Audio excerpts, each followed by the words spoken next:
आज धनतेरस है। धनतेरस की सभी को बहुत बहुत हार्दिक शुभकामनाएं। धनतेरस शब्द सुनते ही आपको लगता है कि धन आने वाली तेरस।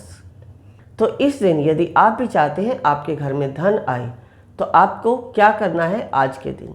सर्वप्रथम आप अपने स्नान आदि से निवृत्त होकर, पूजा पाठ से निवृत्त होकर अपने घर में एक झाड़ू लाएं, क्योंकि झाड़ू जो है लक्ष्मी का स्वरूप मानी जाती है। और ये भी कहा जाता है कि झाड़ू को कभी भी पैरों से स्पर्श नहीं करना चाहिए और झाड़ू को सदैव छिपा कर रखना चाहिए। इधर उधर झाड़ू कभी भी अपने घर में नहीं डालनी चाहिए, क्योंकि जब इधर उधर रहती है तो माता लक्ष्मी का अपमान रहता है। जिस घर में झाड़ू इधर उधर पड़ी होती हैं या सामने पड़ी होती हैं, उस घर में लक्ष्मी माता कभी भी स्थिर नहीं होती। यदि आप चाहते हैं कि आपके घर में लक्ष्मी माता स्थिर रहे तो आप सर्वप्रथम झाड़ू का सम्मान करना सीखें।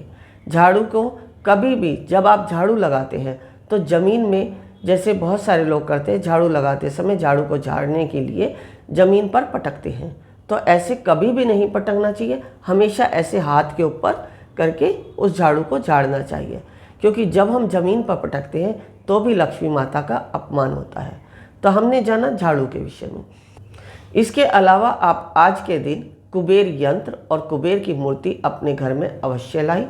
इसके साथ साथ आप आज के दिन खेल, पताशे, खिलौने या जिसके घर में जैसी भी सामग्री पूजा के लिए आती है वह आज ही के दिन आप खरीदें। साथ ही साथ चांदी का कोई सिक्का या कोई चांदी की वस्तु आप अवश्य खरीदें।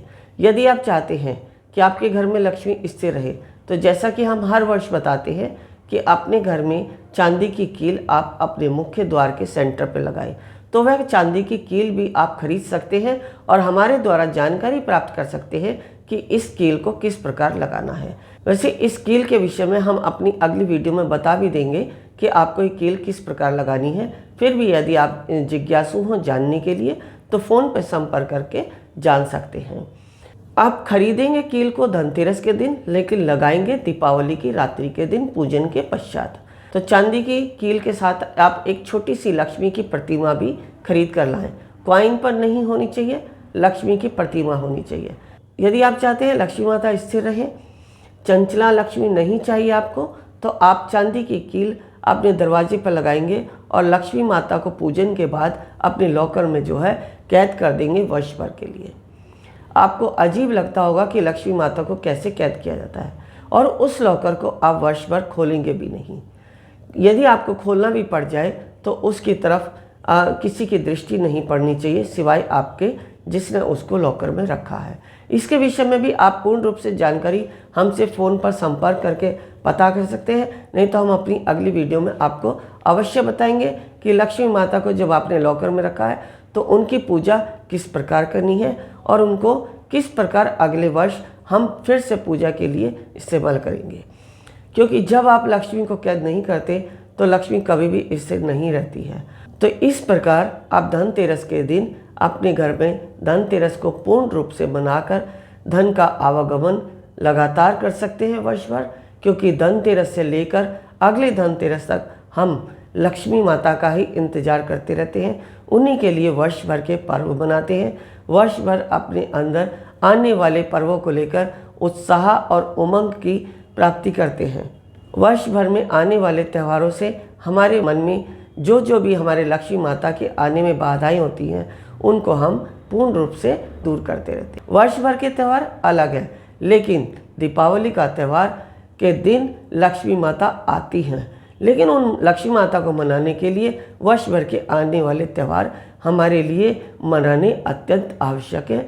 कुछ घर होते हैं जो बिल्कुल ही किसी भी त्यौहार को नहीं मनाते, लेकिन हमारी संस्कृति में यही माना गया है कि ये त्यौहार जो होते हैं हमारी भौतिक सुख संपदा या आध्यात्मिक ऊर्जा को बनाए रखने के लिए होते हैं।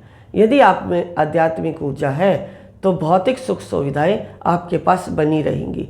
आध्यात्मिक ऊर्जाएं नहीं है तो आप भौतिकता का आनंद नहीं ले सकते, वह अपने भोग विलास में आप उसको भी अंत कर देंगे।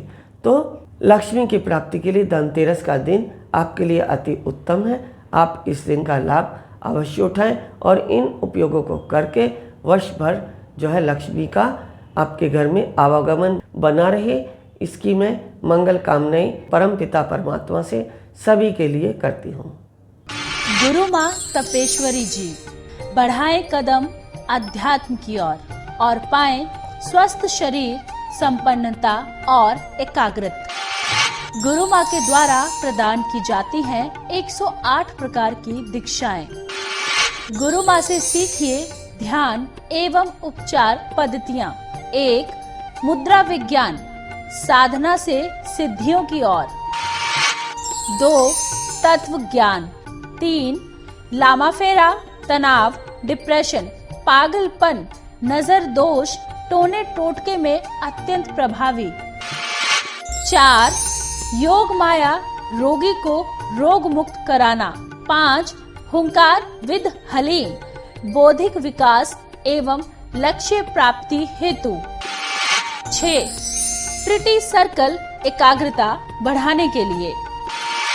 गुरु माँ के द्वारा प्रदान की जाने वाली दीक्षाएं लेकर जीवन को सुखों से भर सकते हैं। आप गुरु माँ तपेश्वरी जी से किसी भी समस्या के समाधान के लिए परामर्श कर सकते हैं, मात्र 1100 रुपए। हमारा पता है Maa Tapeshwari Ashram, Diksha Dham, infinity consciousness foundation trust, registered, village and post, Kundli district, Sonipat, Haryana, opposite Nawal hospital, near Delhi, Singhu border. Email ID incofoundation@gmail.com। Facebook Guru Maa Tapeshwari जी। हमारे आश्रम के नंबर हैं 9811738004।